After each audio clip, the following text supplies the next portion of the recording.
오늘은 첫날이기 때문에 성도와 신실한 자들이라는 제목으로 함께 은혜를 나누겠습니다. 에베소서 1장 1절과 2절 말씀 여러분 교재 있으시죠?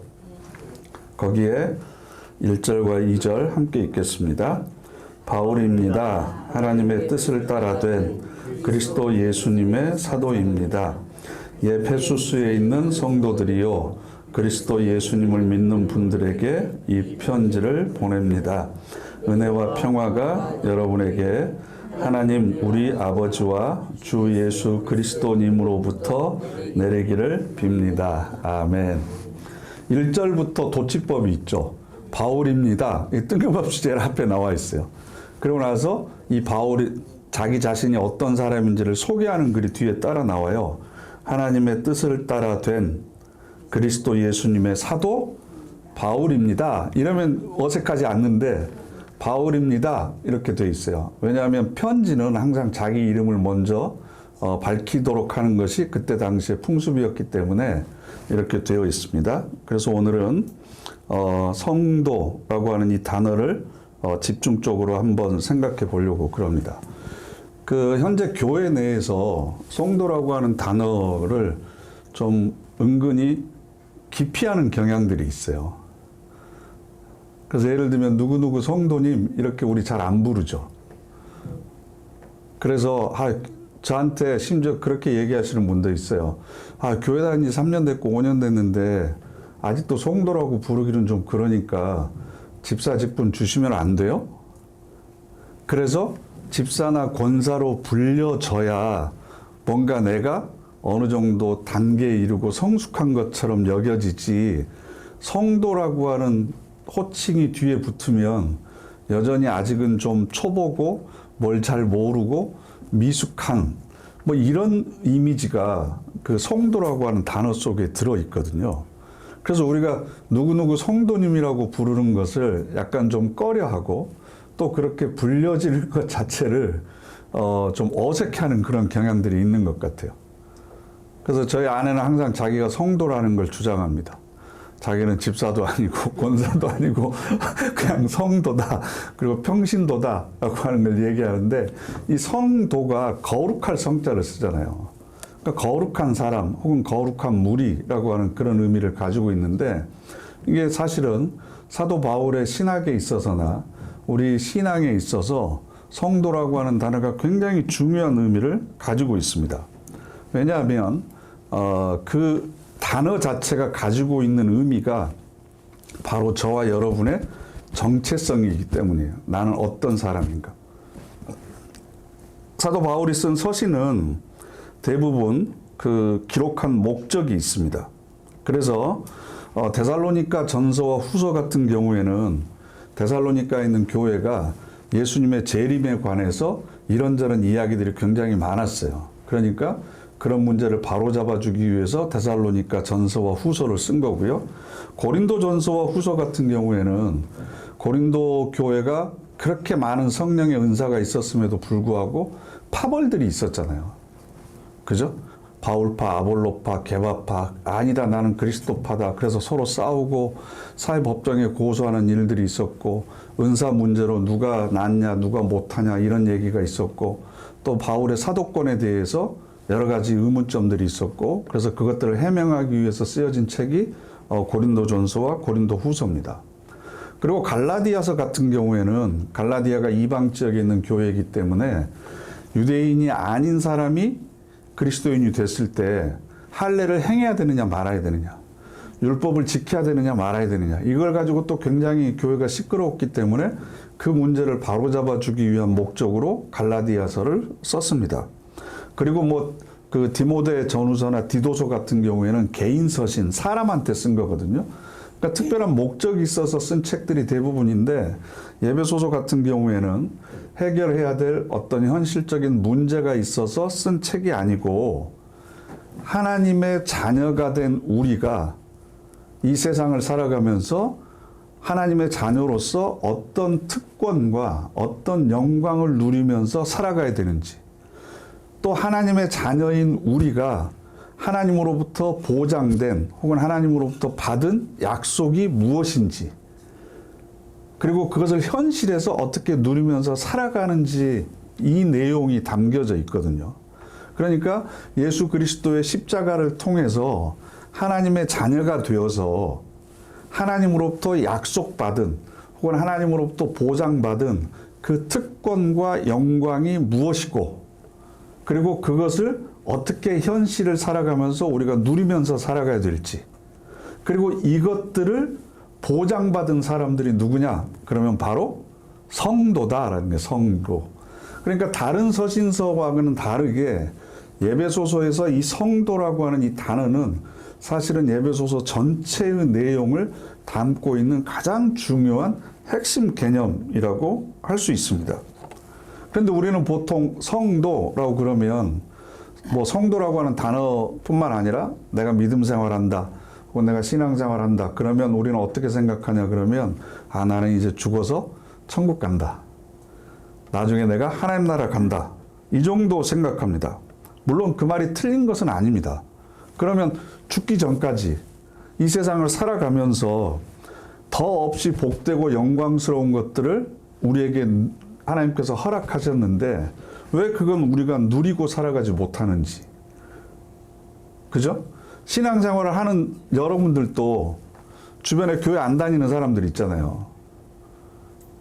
그러면 저 사람은 죽어서 천국 안 가고 나는 죽어서 천국 갈 건데, 그럼 죽어서가 아니라 지금 이 세상을 살아가면서 살아가는 모습을 비교를 해보면 이 별로 다를 게 없어 보이는 거예요. 하나님께서 우리에게 그 많은 것을 성도라는 사람들에게 허락해 주셨는데 그 특권을 우리가 누리지 못하고 있다는 거예요. 예를 들면 여러분들 다 휴대폰이 있으시잖아요. 휴대폰 주로 사용하시는 게 전화 걸고 받는 거, 문자 주고 받는 거, 그리고 또 뭐 하세요? 인터넷으로 뭐 검색하는 거? 아니면 좀 더 이제 잘 하시는 분들은 은행 거래를 좀 핸드폰으로 하시는 거? 그거 말고 별로 없잖아요.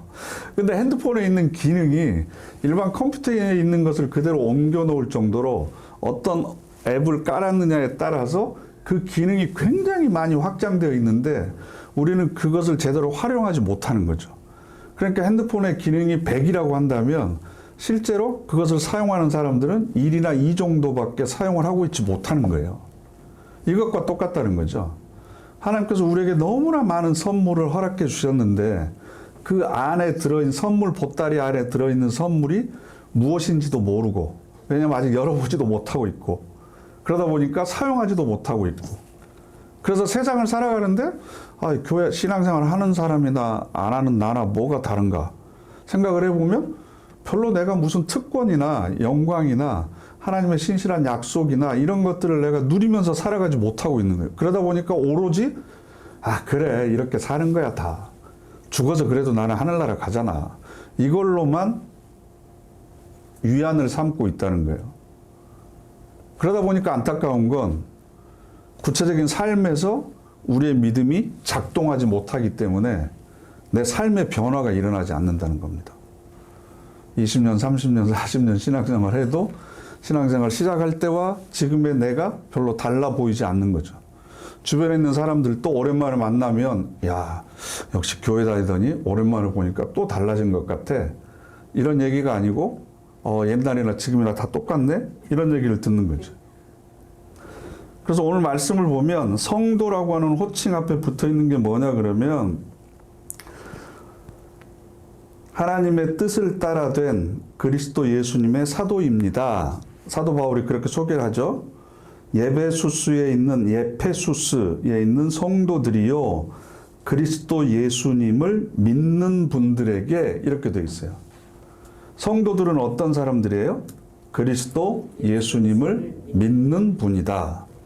그러면 그리스도 예수님을 믿는 사람들이라고 하는 표현은 무슨 뜻이냐 그러면 예수 그리스도와 운명 공동체다라는 뜻입니다. 예수 그리스도와 운명 공동체다. 예수 그리스도를 믿는다고 하는 건 내가 예수 그리스도 안에 있다는 거고 예수 그리스도와 내가 하나다라는 겁니다.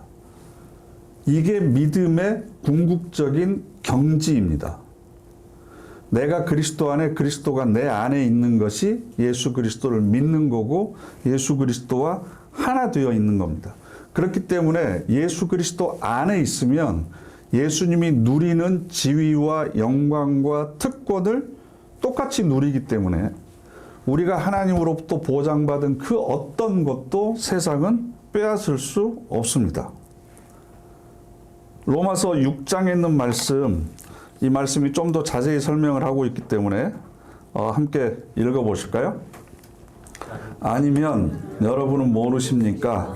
세례를 받아 그리스도 예수님 안에 들어가 있게 된 우리가 세례를 받아 그분의 죽음 안으로 들어갔다는 것을요. 네, 여기까지요. 이것도 도치법이에요. 앞뒤가 바뀌어 있잖아요. 왜냐하면 모르는 걸 지금 강조하는 거예요. 아니 왜 아직도 모르십니까? 뭘 몰라요? 내용이 뭐예요? 세례를 받음으로 인해서 우리가 예수 그리스도 안에 들어가 있다는 거예요. 그리스도 예수님 안에 우리가 들어가 있는 상태가 돼 있다라고 하는 것을 왜 모릅니까? 왜 여전히 밖에 있는 것처럼 그리스도와 상관이 없는 것처럼 여전히 그렇게 살아가십니까? 계속 읽겠습니다. 우리는 세례를 통해서 그 죽음 안으로 들어가 그분과 함께 묻혔습니다. 그래서 그리스도님이 아버지의 영광을 힘입어 죽은 사람들 가운데서 일으킴을 받아 살아나신 것처럼 우리 자신들도 새 생명 속에서 살아가게 되었습니다. 우리가 그분의 죽으심에 동참하여 그분과 같은 존재가 되었다면 그분의 부활하심에도 동참하여 그분과 같은 존재가 될 것입니다. 아멘. 세례라고 하는 건 연합하는 거예요. 하나가 되는 거예요. 여기 있는 표현으로 하면 동참이에요. 동참. 내가 그 안에 들어가는 거예요. 그래서 계속 반복되는 단어 중에 하나가 같은이에요. 같은. 그분과 같은 존재가 되었다면 그분의 부활하심에도 동참하여 그분과 같은 존재가 될 것입니다.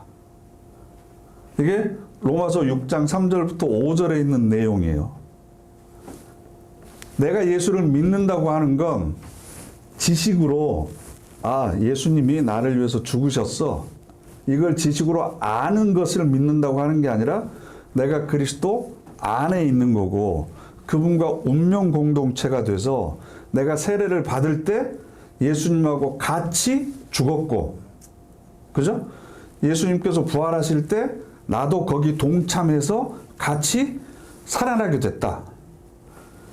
하나님 나라 가서 그때 다시 살아난다는 게 아니라 예수 그리스도를 믿는 것을 통해서 나도 지금 다시 살아났다라는 겁니다. 근데 우리는 그걸 먼 일로 생각을 하는 거예요. 그래서 에베소서 2장 5절부터 7절, 이건 여러분 교재를 찾아볼게요. 2장 5절부터 7절이면 쭉 넘어가서 4페이지 보시면 4페이지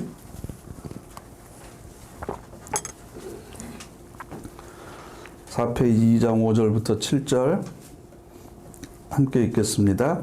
그런 까닭에 하나님은 우리가 비록 여러 잘못을 저지른 탓에 죽은 사람들이지만 그런 우리를 그리스도님과 함께 살려내셨습니다. 은혜로 여러분은 구원받았습니다. 그리고 하나님은 우리를 그리스도 예수님 안에서 함께 일으켜 살리셨고 함께 하늘에 앉히셨습니다. 하나님은 다가올 여러 세대에서 그 은혜가 더할 나위 없이 풍성함을 드러내 보여주시려 한 것입니다. 그리스도 예수님 안에서 우리한테 베푸신 친절을 통해서 말이지요. 아멘. 6절 보세요. 그리고 하나님은 우리를 그리스도 예수님 안에서 함께 일으켰고 함께 살리셨고 함께 하늘에 앉히셨습니다. 로마서에서는 같은 존재가 됐다, 같아졌다 이렇게 얘기하는데 에베소서 2장에서는 함께 살리셨고 함께 일으키셨고 함께 부활하게 하셨다라고 이야기를 합니다. 그러니까 내 혼자 힘으로 내가 믿어서 내가 죄 씻음 받아서 내 믿음으로 내가 하나님 나라에 들어가는 게 아니고 내가 부활의 영광에 참여하는 게 아니고 내가 세례를 받음으로 인해서 세례를 받는다고 하는 건 물속에 들어갔다 나오는 거거든요. 그건 죽음을 의미해요. 그래서 이스라엘 백성들이 홍해를 건너는 걸 사도 바울은 세례라고 표현을 하거든요. 물속에 들어가는 게 죽는 거예요. 내 죄를 모두 다 씻는 거죠. 그래서 세례를 받음으로 인해서 우리가 예수 그리스도와 함께 죽었어요. 그런 우리를 하나님께서 함께 일으키셨죠. 함께 살리셨죠. 그래서 함께 우리를 다시 부활하게 하신 거예요. 함께 하늘에 앉히셨습니다. 라고 되어 있습니다. 그런데 함께 하늘에 앉히셨다라고 하는 이 동사가 미래형이 아니라 현재형입니다. 우리는 지금 이미 부활해서 하늘에 앉아 있는 겁니다. 육신은 이 땅에 있지만 예수 그리스도가 이미 부활해서 하늘 보좌 우편에 앉아 계시듯이 우리도 하늘 보좌 우편에 지금 앉아 있는 겁니다. 이게 지금 우리에게 보장되어 있는 약속입니다. 그러니까 성도라고 하는 이름 속에 담겨져 있는 의미가 얼마나 위대한 건지 우리가 살펴봐야 됩니다. 성도는 어떤 사람이다? 예수 그리스도를 믿는 사람들이다. 예수 그리스도를 믿는다는 건 예수 그리스도 안에 있는 운명 공동체다. 운명 공동체. 예수님과 내가 예수님이 그렇게 살아가셨던 것처럼 나도 똑같이 그런 운명을 하나님께서 나에게 주신 거다. 그래서 내가 세례를 받고 예수를 그리스도라고 고백하는 순간부터 우리는 죽음의 세력도 나를 어떻게 할 수 없다. 이 세상의 어떤 고난과 시련도 하나님의 아들과 똑같은 지위와 영광을 부여받은 우리를 끌어내릴 수 없다. 우리의 지위를 흔들 수 없다. 그래서 예수 그리스도 안에서 우리를 향한 하나님의 사랑에서 세상의 그 어떤 권력이라고 하더라도 심지어는 사망이라고 하더라도 끊을 수 없다. 그게 성도라고 하는 이름 속에 담겨져 있는 우리를 향한 하나님의 약속이고 보장이에요.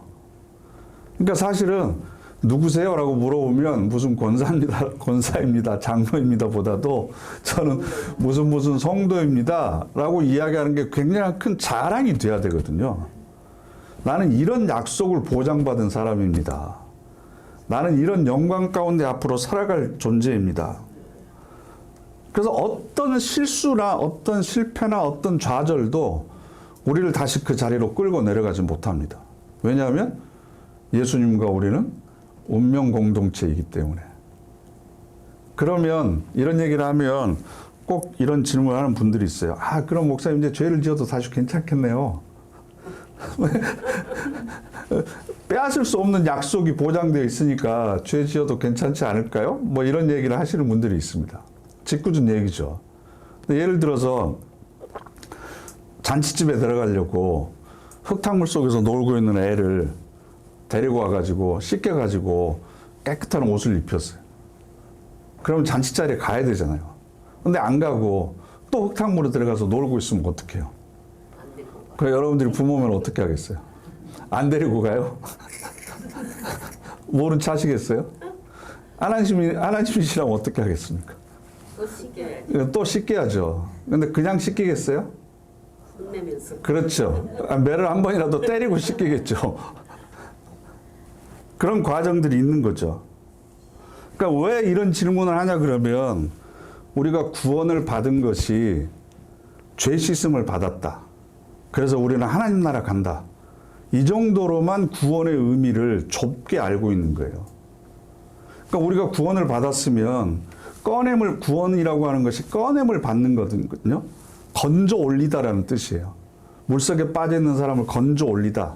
불 속에 타고 있는 장작을 꺼내다. 이게 구원이라고 하는 뜻인데 꺼내는 것은 그냥 꺼내는 것이 아니라 어떤 목적과 의도가 있기 때문에 꺼낸다고 그랬잖아요. 지난번에 제가 그런 말씀 드렸는데 조각가가 통나무가 막 타고 있는데 통나무 하나를 거기서 꺼냈어요. 불 타고 있는 데서. 그럼 그 불만 끄고 그냥 방치하겠어요? 그걸 왜 꺼냈겠어요? 조각하려고 꺼낸 거죠. 그럼 불에 그을린 데를 사포로 문지르고 끌로 다 깎고 톱으로 자르고 나중에는 이렇게 정으로 이렇게 때리고 그래가지고 자기가 원하는 모습을 다 깎아내겠죠. 그럼 나무의 입장에서 보면 어쩌면 그냥 타는 게 속 편할지 몰라요. 그죠? 근데 괜히 끄집어내가지고 내가 언제 끄집어내라고 얘기한 것도 아닌데 네? 깎고 자르고 문지르고 다듬고 그러면서 나를 만들어가는 게 나무 입장에서는 굉장히 괴로울지 모르는 거죠. 아니 어차피 타도 나 저기 하늘나라 갈 건데 그냥 타게 내두세요. 이렇게 할 수는 없다는 거죠. 새 옷을 주었으면 우리를 꺼내서 씻겼단 말이에요. 그래서 새 옷을 입혔어요. 그러면 옷이라고 하는 건 뭘 상징하냐 그러면 그 사람의 신분과 지위를 상징을 해요. 요즘에는 우리나라 사회는 계급이 없기 때문에 옷에 따라서 그 사람의 계급이 나눠지지 않잖아요. 그런데 예수님 당시만 하더라도 계급이 있으니까 그 옷을 입는 것에 따라서 그 사람의 신분이 드러나게 돼 있는 거고, 신발이라고 하는 것도 굉장히 중요해요. 중흥이나 노예들은 신발을 신을 수가 없어요. 샌들이라도 신었다는 건 그 사람이 평민이라는 거죠. 귀족들은 더 고급 신발을 신죠. 우리나라 사극을 보더라도 둘러쓰는 이 관의 크기에 따라서 그 사람의 신분이 결정되잖아요. 신분이 낮은 사람이 그 관이 이렇게 큰, 지름이 큰 관을 쓸 수가 없잖아요. 조랭이 같은 걸 쓰는 거죠. 적어도 대감 정도 돼야 체향이 넓은 관을 쓰는 거죠. 그러면 하나님께서 우리를 꺼내서서 새로운 옷을 입혀주셨다고 하는 것은, 새로운 신분을 주셨다고 하는 것은 그 지위와 신분에 내가 맞춰가야 되는 거지 계속해서 그 상태만 머물러 있으면 안 되는 거예요. 그래서 그 거지가 된 왕자 얘기도 전에 해드렸는데, 왕이 시장에 지나가다가 구걸하고 있는 꼬마가 눈동자가 살아있는 것 같아서 신하한테 궁궐로 데려가자. 내가 양자 삼아서 교육시켜야 되겠다. 그래가지고 하녀들이, 궁녀들이 깨끗하게 씻기고 비단 옷을 입혔단 말이에요. 저녁도 맛있게 먹고 잤어요. 아침에 일어나서 하는 생각이, 오늘은 어디 가서 빌어먹지? 어디 가서 구걸을 해야 더 많이 받을 수 있을까? 날씨가 흐린 것 보니까 비가 올 것 같은데 비는 어디 가서 피하지? 뭘 하면서 놀아야 재미있을까? 이런 생각을 하고 있으면 신부는 왕자가 돼가지고 비단 옷을 입고 궁궐에 살고 있는데 여전히 생각하는 건 거지처럼 생각을 하는 거죠. 그러니까 우리가 성도라고 하는 새로운 신분을 부여를 받았어요. 예수 그리스도 안에 들어와서 이제는 새로운 삶을 살아가야 된다고요? 그럼 단순히 내가 죽으면 천국 가는 것이 아니라 그 죽기 전에 이 땅에서 그 신분과 지위에 보장되어 있는 특권들이 있잖아요. 누려야 될 것들이. 그래서 하다못해 직장에 취업을 하면 대기업일수록 복지가 잘 돼 있잖아요. 그럼 그 회사 직원들만 누릴 수 있는 특권들이 있어요. 그 회사에서 판매하는 것은 40%, 50% 싸게 구매할 수 있고, 뭐 계열사 제품 같은 경우는 뭐 어떻게 이런 특권들을 준다고요. 그러니까 하나님께서 우리에게 그런 선물 보따리를 주셨는데 풀러보질 않아요. 마치 그 놀이동산 가면 자유이용권이 있거든요. 자유이용권을 사면 뭐든지 다 사용할 수 있어요. 근데 그 띠를 두르고 들어갔으면서도 이게 무슨 의미인지 모르니까 거기서 그 눈으로 구경만 하고 김밥만 사서 까먹고 나오는 거예요. 하루 종일. 놀이기구 하나도 타지도 않고.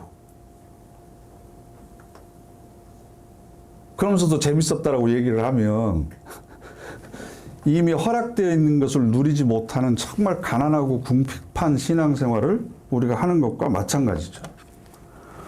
고린도 후서 5장 14절부터 17절에 있는 말씀 함께 읽어보겠습니다. 그리스도의 사랑이 우리를 휘몰기 때문입니다. 우리는 한 분이 모두를 위해서 죽으셨고 그래서 모두가 죽었다고 판단합니다.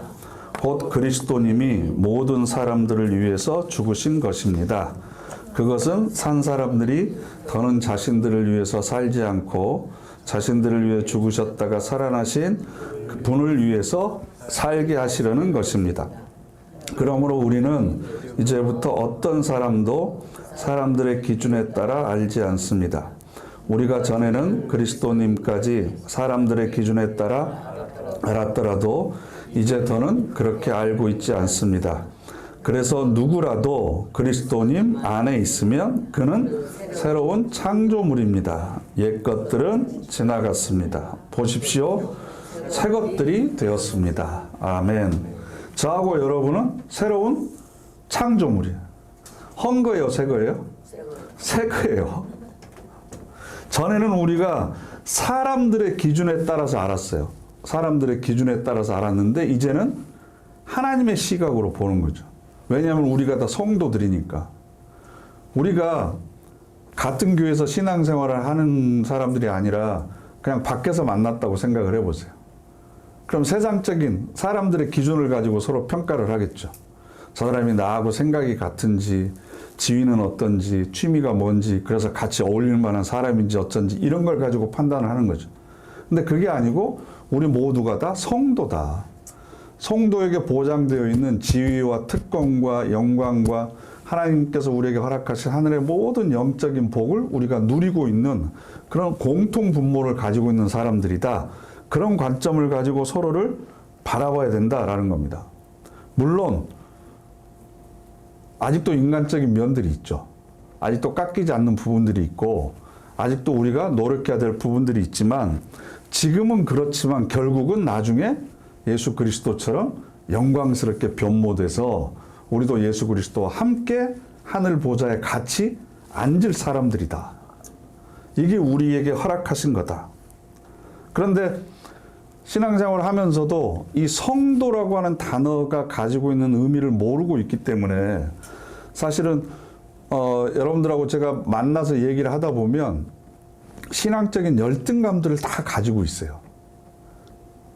왜냐하면 하나님이 나에게 보장해 주신 것에 대해서 믿기지 않아서도 있지만 인간적인 시각으로 자신을 보면 저 같은 것이 뭐라도 된다고 내가 이렇게 하는 것이 뭐 교회에 뭐 얼마나 도움이 되겠냐고. 그런데 그게 사실 겸손의 표현인 것 같지만 하나님께서 우리에게 주신 것을 인정하지 않는 것이 될 수 있다고요. 그게 또 다른 의미의 교만이 될 수 있는 거예요.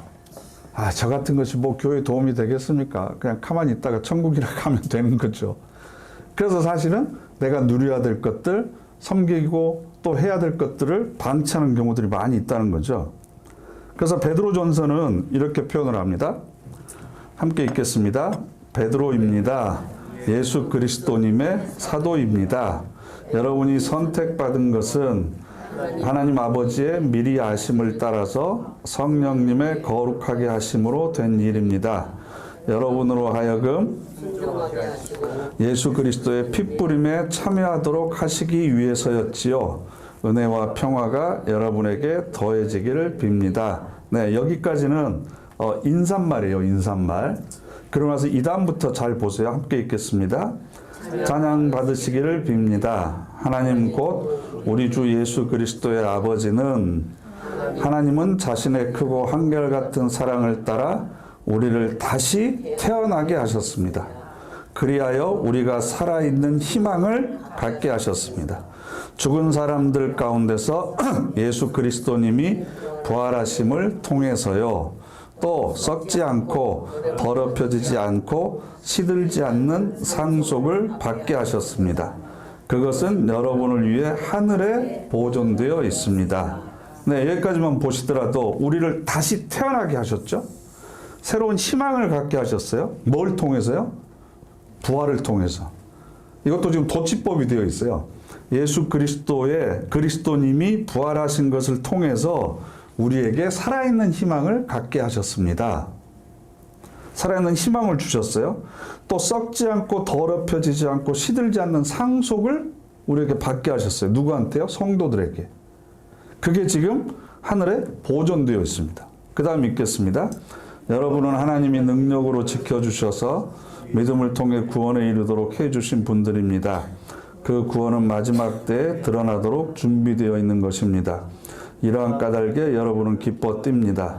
아직은 잠깐 동안 여러분이 여러 가지 시련 속에서 슬픔을 당할 수밖에 없지만 말입니다. 시련을 통해 여러분의 믿음을 검증하는 것은 그 믿음을 없어질 금보다 더 귀한 것이 되게 하기 위해서입니다. 또 그 믿음이 불로 정련되어 예수 그리스도님이 나타나실 때에 칭찬과 영광과 명예를 얻게 하기 위해서입니다. 아멘. 그러면 이거 봐보세요. 이러한 까닭에 여러분은 기뻐 뜁니다. 이러한 까닭은 바로 앞에 제 읽었던 살아있는 희망, 썩지 않는 또 상속, 이런 것들을 통해서 여러분 기뻐 뛰신 적이 있으세요? 아, 죽어서야 뭐 죽어봐야 아는 거고 가봐야 되는 거지 뭐. 그러다 보니까 성도라는 이름의 의미에 대해서 별로 소중하게 생각하지 않습니다. 그리고 또 뿐만 아니라 6절과 7절을 보시면 시련을 통해서 여러분의 믿음을 검증하는 것은 그 믿음을 금보다 더 귀한 것으로 되게 하고, 그 믿음을 불로 정련해서, 불로 정련하는 건 불순물이나 잡티들을 다 먼저 녹여서 빼내기 위한 것이잖아요. 그래서 정금을 만들잖아요. 순금을. 예수 그리스도님이 나타나실 때 칭찬과 영광과 명예를 얻게 하기 위해서입니다. 그럼 반대로 우리가 이 세상을 살아갈 때 시련과 고난을 많이 겪는 것은 그 시련을 통해서 나에게 불순물과 잡티가 빠져나가는 거고, 그럴수록 나중에 예수 그리스도 앞에 서게 될 때 칭찬과 영광과 명예를 더 많이 얻을 수 있는 거죠.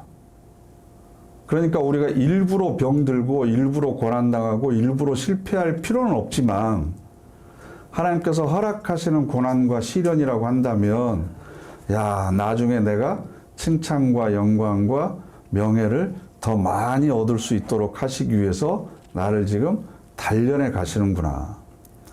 예수 그리스도와 함께 하늘 보좌 우편에 영광스럽게 내가 앉을 수 있도록 하기 위해서 나를 지금 이렇게 다루어 가시는구나. 그래서 베드로가 지금 했던 말씀과 에베소서 1장 3절부터 6절에 있는 말씀이 똑같아요. 함께 읽어보시죠. 찬양 받으시기를 빕니다. 하나님이시여 우리 주 예수 그리스도님의 아버지께서는, 그분은 그리스도님 안에서 하늘에 속한 온갖 영적인 복으로 우리에게 복 주시는 분이십니다. 그분 하나님이 세상의 기초를 놓으시기 전에 그리스도님 안에서 우리를 선택하셨으니 말입니다.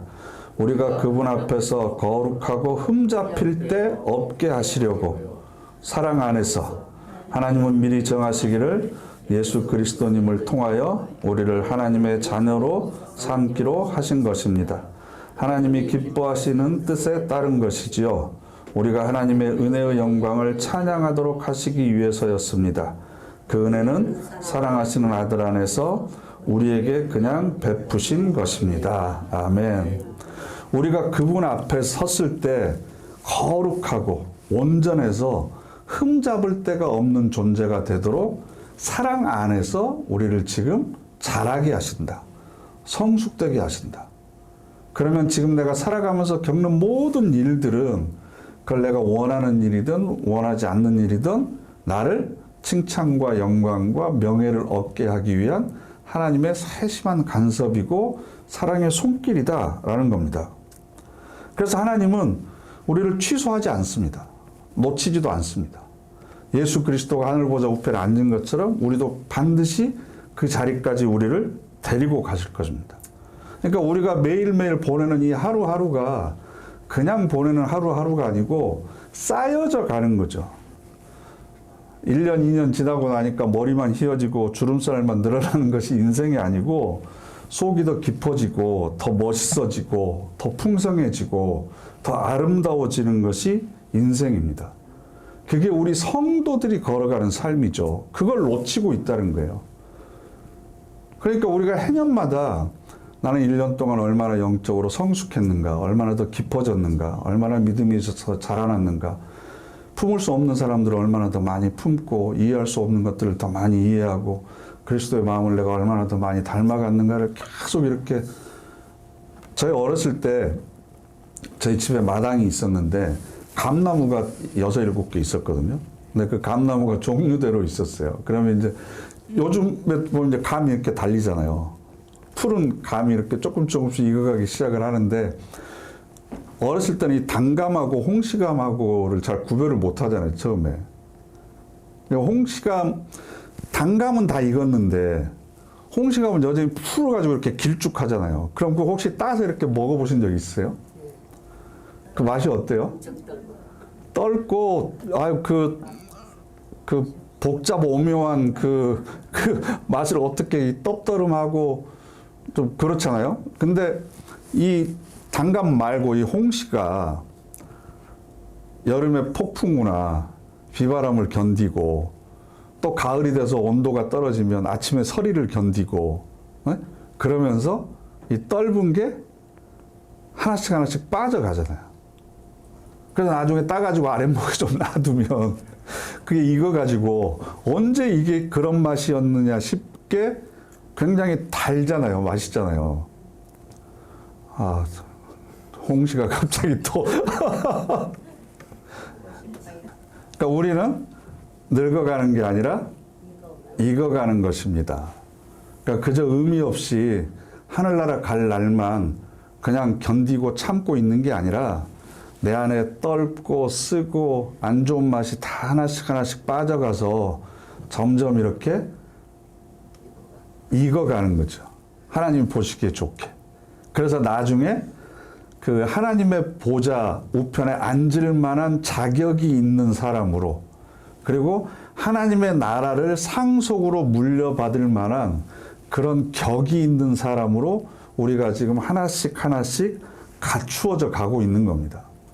그러니까 그런 성도들을 위해서 기도하고 있는 내용이 예배소서 1장 15절부터 19절에 있거든요. 함께 읽겠습니다.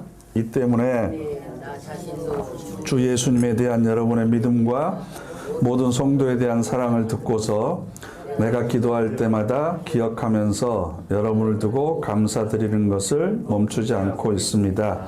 그 기도는 우리 주 예수 그리스도님의 하나님 곧 영광의 아버지께서 여러분에게 지혜의 영과 계시의 영을 주시기를 비는 것입니다. 그래서 여러분이 하나님을 알아가게 해달라는 것입니다. 또 그 기도는 하나님이 여러분의 마음의 눈을 밝게 해주셔서 여러분이 알게 되기를 비는 것입니다. 하나님의 부르심이 갖게 하는 그 희망이 무엇이며 성도들에게 하나님이 물려주실 상속의 영광이 얼마나 풍성한지 말입니다. 또 그 기도는 믿는 우리한테 나타나신 하나님의 능력이 얼마나 엄청나게 크냐 하는 것을 여러분이 알게 해달라는 것입니다. 그 능력은 하나님이 막강한 힘으로 활동하셔서 나타내신 것이지요. 아멘. 그래서 사도 바울이 예배소 교인들을 위해서 기도할 때마다 세 가지를 기도하는 거예요. 첫 번째는 지혜와 계시의 영을 통해서 하나님을 좀 알아갔으면 좋겠다. 하나님을 알아간다고 하는 건 하나님과 깊은 교제 가운데 있었으면 좋겠다. 두 번째로는 마음의 눈을 밝게 해주셔서 부르심의 희망이 무엇인지를 좀 알아갔으면 좋겠다. 그래서 하나님께서 우리에게 물려주실 상속의 영광이 얼마나 풍성한지, 어떤 것을 도대체 주시려고 우리를 성도로 불러주셨는지를 좀 알았으면 좋겠다. 세 번째로는 우리를 향하신 하나님의 능력이 얼마나 엄청나게 큰지를 좀 알았으면 좋겠다.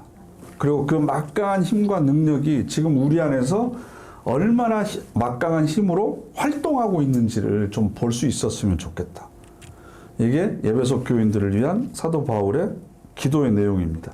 그러면서 20절과 22절 함께 읽겠습니다. 그 힘이 그리스도님 안에서 작용하게 하셔서 그 분을 죽은 사람들 가운데서 일으켜 살리시고 하늘에서 하나님 오른쪽에 앉히셨습니다. 그분을 아주 높이 두신 것이지요. 모든 지배권과 권력과 세력과 통치권 위에, 그리고 이 세대뿐만 아니라 장차 올 세대에서도 일컬어질 모든 이름 위에 말입니다.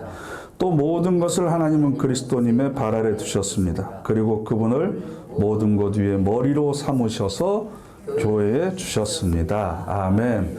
그런 지위와 영광과 약속을 보장받은 우리, 예수 그리스도와 똑같은 운명을 살아갈 우리, 그 사람들이 모여있는 공동체가 교회이고 그 교회의 머리가 예수 그리스도다. 왜냐하면 예수 그리스도와 우리가 하나니까. 예수 그리스도를 믿는 건 내가 예수 그리스도 안에 있는 거고, 예수 그리스도와 함께 운명 공동체고, 예수 그리스도와 같이, 예수 그리스도와 함께 예수 그리스도의 삶에 동참해서 살아가는 존재들이다. 그러면 그 교회가 누려야 될 지위나 특권이나 영광이나 보장된 약속이나 그게 얼마나 위대한 거겠습니까? 이것에 대해서 마음의 눈이 밝아져서 혹은 지혜와 계시의 영이 임하셔서 그것을 우리가 보아야 되는데, 그래서 그걸 누리면서 그 영광과 기쁨을 교회 안에서 충분하게 누리는 게 우리가 가져야 될 특권인데, 성도라고 하는, 나라고 하는 존재가 왜 이 교회 안에 있는지, 왜 하나님께서 나를 불러서 이곳에 두셨는지에 대해서는 전혀 알고 있지 못하기 때문에